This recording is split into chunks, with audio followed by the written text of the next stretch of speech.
지난 1년간 파주시의 주요 시정 성과를 핵심 키워드를 중심으로 되돌아본다.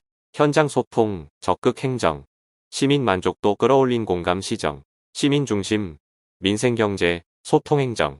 2023년 한 해를 열며 파주시가 제시한 정책 비전이다. 모든 정책의 중심에 시민을 두고 인구 50만 대도시 위상에 걸맞은 자긍심과 비전을 확립하겠다는 다짐이다. 발로 뛰는 현장 소통과 적극 행정으로 시민들의 높은 공감과 만족을 이끌어낸 민선 8기 파주시의 빛나는 시정 성과들을 모아봤다. 행안부 공모 국민안전체험관 건립 대상지 선정, 세월호 참사, 포항 지진 등 각종 재난안전사고가 잇따르는 가운데 안전에 대한 국민적 관심이 크게 높아졌다. 이런 가운데 최근 파주시가 행정안전부가 주관한 국민안전체험관 건립 공모사업에 선정돼 270억 원의 국도비를 확보했다는 낭보가 전해졌다.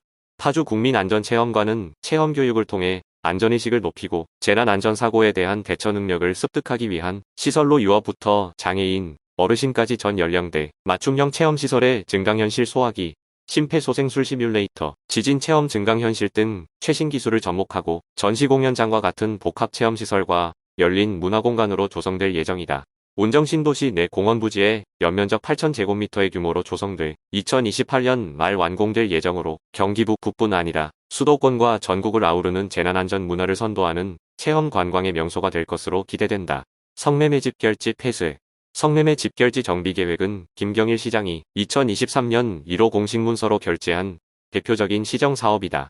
성매매 처벌법에 근거해 성매매 행위에 대한 처벌을 강화하고 불법 시설 단속을 통해 성매매 집결지의 폐쇄를 유도한다는 계획이지만 정책의 최종 목표는 성매매 피해자의 온전한 사회복귀에 맞춰져 있다.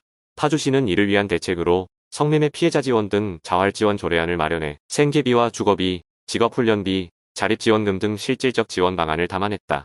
5월 25일 조례안이 제정된 이래 3명의 성매매 피해 여성들이 지원을 요청해오는 등 정책 효과가 가시화되고 있다. 한편 파주시는 전국적으로 성매매 집결지 문제 해결의 중심이 되고 반성매매 시민운동의 집결지로 떠올랐다. 동두천시와 원주시도 파주 집결지 폐쇄 이후 풍선 효과를 예방하고 공동으로 대처하기 위해 머리를 맞댔고 시민들이 주도하는 매주 화요일 여행길 걷기 운동에 1629명의 시민들이 참여했고 성구매자의 유입을 차단하기 위한 올빼미 활동에도 962명의 시민들이 참여했다. 이동시장실 등 시민과의 소통행정 강화. 시민 중심 더 큰 파주를 시정 운영의 핵심 슬로건으로 내 것만큼 시민과의 소통을 늘리기 위한 노력이 돋보였던 한 해다.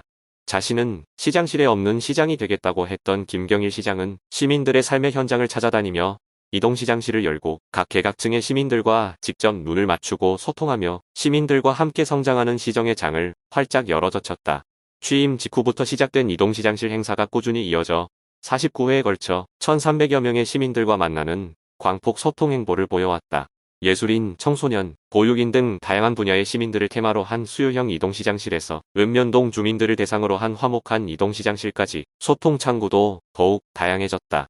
뿐만 아니라 청년 여성 명예시장 재운영으로 시민에게 시정 참여 기회를 제공하고 다양한 시민들의 의견을 시정에 반영하는 등 행정의 문도 활짝 열었다.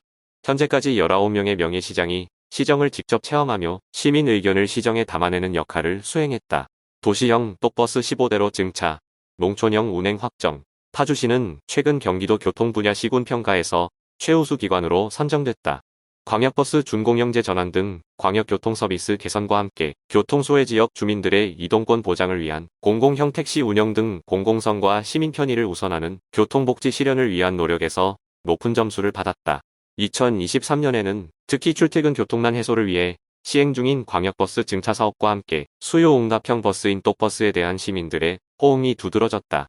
도입한 지 2년 만에 누적 사용자가 56만 명을 돌파했다.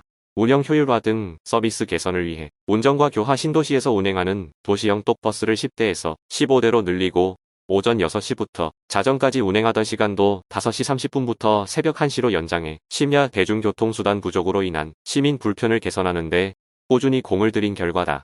시는 조만간 광탄면, 탄현면, 운정사동 등 농촌 지역에도 각각 3대씩 총 9대의 똑버스를 추가로 도입할 예정이다.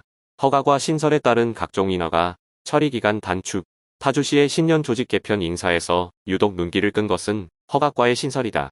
건축주택국 산하 건축과 개발, 산지와 농지 관련 인허가 업무를 한 곳으로 집중시킨 일종의 원스톱 인허가 서비스로 신속 행정, 민원편의 극대화에 방점을 둔 인사 개편인데 그 성과가 놀랍다. 특히 인허가 업무에 소요되는 시간을 대폭 단축하기 위해 실행 중인 보안 257 전략이 돋보였다. 인허가 민원 접수 후 2일 이내 관련 부서에 개별법 검토 및 협의를 요청하고 5일 이내 검토 및 보완사항을 취합해 7일 이내에 민원인에게 보완사항을 통보하는 방식이다. 상반기 동안 준비 기간을 거쳐 7월부터 본격 운영에 들어가면서 10월 현재 인허가 관련 업무의 99%에서 257 전략이 준수되고 있다. 전국 최초 민간인 고엽제 피해자 지원 9월 27일 전국 지방자치단체 중 최초로 추진한 민간인 고엽제 피해자에 대한 지원 조례가 파주시 의회를 통과했다. 지난 5월 대성동 마을 민간인 고엽제 피해자 지원을 결정한 파주시는 마을 주민들과 함께 정치, 언론, 법조계 등 전문가 토론회를 통해 각계 의견을 수렴한 조례안을 마련했다. 민간인을 고엽제 피해자로 공식 인정하고 지원 대상에 포함시킨 전국 최초의 사례로 정부 차원이 진실규명을 통한 국가 책임을 촉구하는 단초를 열었다는 점에서도 의미가 크다.